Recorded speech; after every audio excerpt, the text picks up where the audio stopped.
उमेदवारी अर्ज दाखल करताना उमेदवारांनी ठोकला शड्डू. सर्वत्र निवडणुकीची रणधुमाळी सुरू असताना आज जिल्हा परिषद व पंचायत समिती निवडणुकीसाठी उमेदवारी अर्ज भरण्याचा शेवटचा दिवस होता.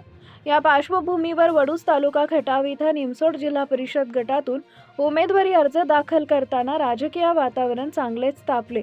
भाजपकडून नंदकुमार मोरे दादा तर राष्ट्रवादी काँग्रेस अजितदादा पवार गटाकडून संदीप दादा मांडवे हे उमेदवारी अर्ज भरण्यासाठी जात असताना दोन्ही उमेदवार आमने-सामने आले. यावेळी कार्यकर्त्यांच्या खांद्यावर बसून एकमेकांकडे पाहत दोन्ही उमेदवारांनी शड्डू ठोकल्यानं परिसरात एकच जल्लोष झाला.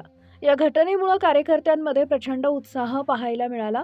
उमेदवारी अर्ज भरतानाच वातावरण नरम-गरम झाल्याचं निमसोड जिल्हा परिषद गटातील ही लढत चुरशीची ठरणार असल्याची चर्चा सर्वत्र रंगू लागली आहे. दरम्यान हा संपूर्ण प्रकार DSP न्यूज लाईव्ह चॅनलच्या माध्यमातून व्हिडिओ स्वरूपात सर्वत्र व्हायरल होत असून राजकीय वर्तुळातही त्याची चर्चा जोरदार सुरू आहे. Bureau report DSP news live.